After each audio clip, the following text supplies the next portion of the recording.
Hola Spanish Pros, ¿qué tal? If you need to improve your listening skills, then I have an amazing video for you. Hola amigos, my name is Julio Foppoli and I want you to speak Spanish like a pro.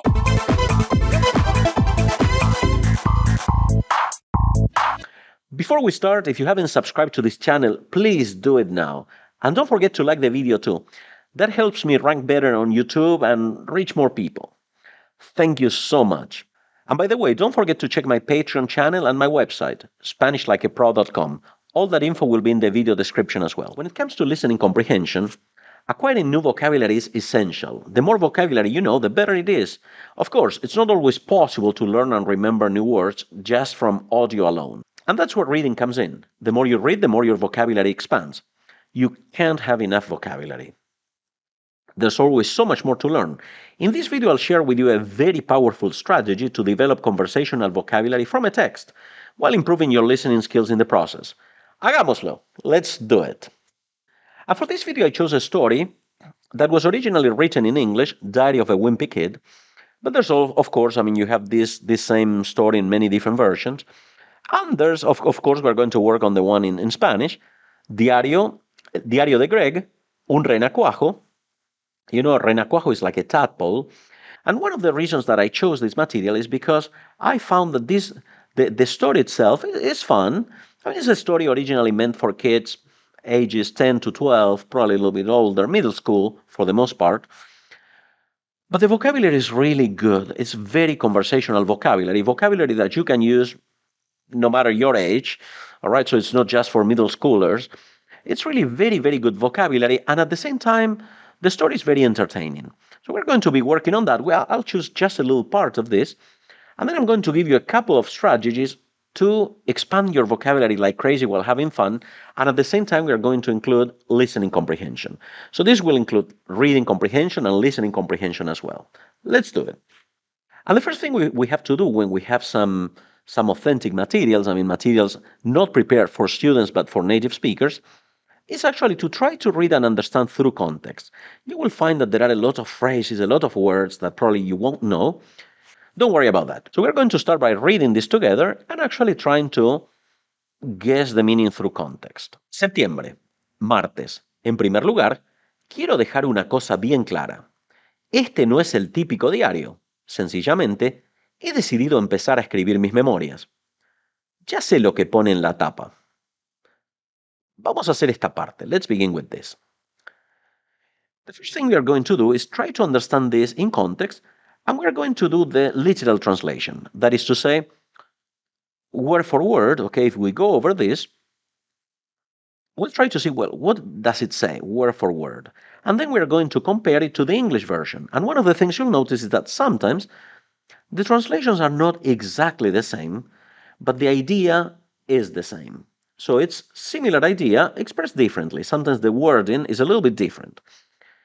We'll go over that. But en primer lugar, if you know this, in the first place, or in first place, literally in the first place, quiero dejar una cosa bien clara. So if you know this word, dejar literalmente is like to leave, pero dice, quiero dejar una cosa bien clara. To leave, I want to leave something or one thing clear. What could this mean? I want to make one thing clear. Well, if we go to the English translation, notice that this is a great phrase. First of all, en primer lugar, quiero dejar una cosa bien clara. Let me get something straight. Or I want to make this very clear. Right? So this could be a good translation, to make something clear or to get something straight. Great conversational phrase, as you can tell. So, dejar algo en claro, o bien claro, as it says here, o bien claro, so dejar algo bien claro, right? Algo, una cosa is feminine. See, this is to get something straight, right? And then it says, este no es el típico diario. So this is not the typical diary. Sencillamente, he decidido empezar a escribir mis memorias. So this is not the typical diary. Sencillamente, it's like simply, he decidido empezar, I have decided to start, to write my memories. See? My memorias, journal, memory. See? Now, something interesting here is that if you go to the English one, to the English version, we see that this is a little bit different. It says, this is a journal, not a diary. Now, the original was in English, this is a journal, not a diary. And one may say, well, why didn't they translate this literally like this? This is a journal, not a diary. And what happens is this. If you go to a dictionary, the word journal in Spanish is diario. And if we go to the word diary, in Spanish, it's also diario. So imagine this translation would sound a little bit odd if we said something along the lines of esto es un diario, no un diario. So people would say, oh, the writer is crazy. Well, what happens is that instead of that, to show this distinction between journal and diary, an additional sentence was added. So they said, the writer said, well, this is a journal, not a diary. So they say, este no es el típico diario. This is not the typical diary. And then it says, sencillamente, he decidido empezar a escribir mis memorias. I just started, or I have just made up my mind, I have decided to start to write my memories, right? So, memorias, so if we go to this journal, it could be diario, or it could be also memorias, right? So that's the reason. So that's one of the things you will find is that sometimes it's worded a little bit different, and that's great. It will enrich our vocabulary, and it will make us aware that sometimes, I mean, when we say something in a different language, well, we have to do some kind of mental jujitsu. It's not always a one-to-one correspondence, one word in English, exactly same word in Spanish. Sometimes we have to work around it, right? Now, by reading this type of materials, you will start to develop this feel, right, for these phrases. And let's go on. So, en primer lugar, in the first place, first of all, quiero dejar una cosa bien clara. Let me get something straight. I want to make this very clear. Este no es el típico diario. Sencillamente, he decidido empezar a escribir mis memorias. So again, this is not a typical diary, a typical journal, right? This is not a typical diary, actually. I just decided to start to write my diary, right? And then it says, bueno, we've seen this. Ya sé lo que pone en la tapa. Or we could also say, ya sé lo que dice en la tapa. I know what it says on the cover. Cover, tapa. This is the cover, tapa, no? The cover of a magazine, la tapa. See? So, ya sé lo que pone. I know what it says, right? En la tapa. And then it says, mira que cuando mamá lo fue a comprar, le pedí de manera específica que no tuviera el rotulito de diario. Mira, look, see, that when mom went to buy it, cuando mamá lo fue a comprar, le pedí, I requested, I asked her, de manera específica, specifically, que no tuviera el rotulito de diario.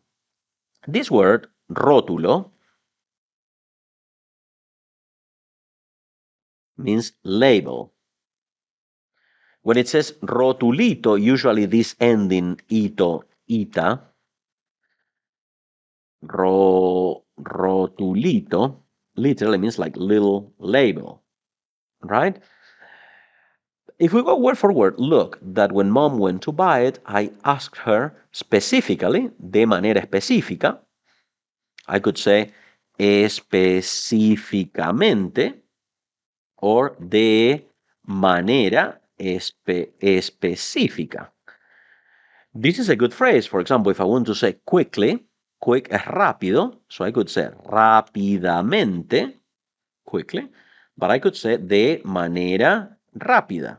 Another way of saying exactly the same. I want to say slowly, lentamente. But I could also say de manera lenta, right? So when mom went to buy it, I asked her specifically, de manera específica, que no tuviera, so I asked her not to have on the cover, it was referring to the cover, el rotulito de diario. So he didn't want this label that said diary on the page. Okay, let's see how this was worded in English. So what we're doing, remember, what I'm doing with you is trying to translate this literally. But there's always a better way, and this is what we're going to see now. Notice how this flows probably better in English. When mom went out to buy this thing, I specifically told her to get one that didn't say diary on it, right? So notice how it's worded a little bit differently. And going on, genial, justo lo que hacía falta para que cualquier cretino que me vea llevándolo se piense lo que no es. Let's try to understand this. Genial, great, justo lo que hacía falta. If you remember from some of my other videos, hacer falta means necesitar. I can tell you, hace falta pagar la cuenta. It's necessary to pay the bill. Hace falta pagar la cuenta. I could also say, I need to pay the bill by using this phrase. I could say, me hace falta pagar eso. I need to pay for that. So I could say, hace falta, like in general, or I could say, me hace falta. This is an expression, hacer falta, that works like gustar. Why? Why like gustar? Well, I could say, I need, me hace falta. You need, te hace falta, like me gusta, te gusta, le gusta, nos gusta, ¿sí? Le hace falta, okay? And so on. Volviendo a esto, coming back to this, justo lo que hacía falta, just what was needed, para que cualquier cretino, cretinos like jerk, moron, so just what was needed for any moron que me vea llevándolo, that sees me carrying it, se piense lo que no es. What a phrase. Se piense lo que no es. Pensar lo que no es, what's that? Just what I needed so that any moron who sees me carrying it thinks for himself what it is not. What on earth?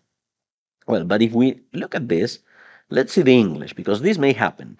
If you're working on this just in Spanish, sometimes it may be a little bit difficult to figure out what they are trying to say. Okay, let's see the English version of this. Genial, great. Justo lo que hacía falta.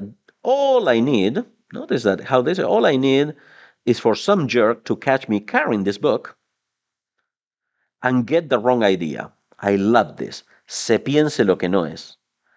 Get the wrong idea. And then we see that here is a nenaza, little girl, literally, right? And say puff. And he says sissy, punch. So as you can see, this book is probably not politically correct, but aimed at middle schoolers. Well, what middle schooler is politically correct, right? So it has real vocabulary that's from the real world.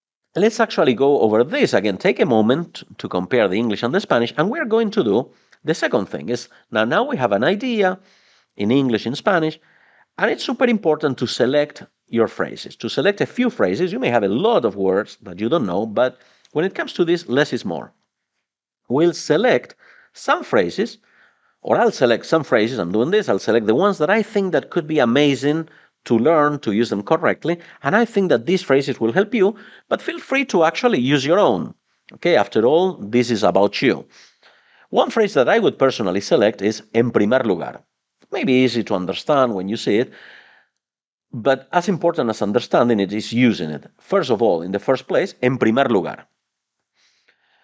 Another good phrase for this that I love, quiero dejar una cosa bien clara. Dejar una cosa clara, to make something clear, to get something straight. Let me get something straight. Quiero dejar una cosa bien clara, una cosa clara. Another phrase that I would choose, or that I wouldn't choose probably in this case, I chose diario and memoria. As you see, I use a different color. That wouldn't be my first selection. But if you want to have this clear distinction between journal and diary, well, diario and memorias would be great choices. I think that I'm not talking about diaries and journals in my day-to-day life, so probably I would pass on these ones. And then a great phrase that I would add is justo lo que hacía falta. Hacer falta is great. Justo lo que hacía falta. This phrase could be used ironically. Say that you have a terrible day and all of a sudden your mother-in-law shows up to talk to you at night. Oh no, justo lo que hacía falta.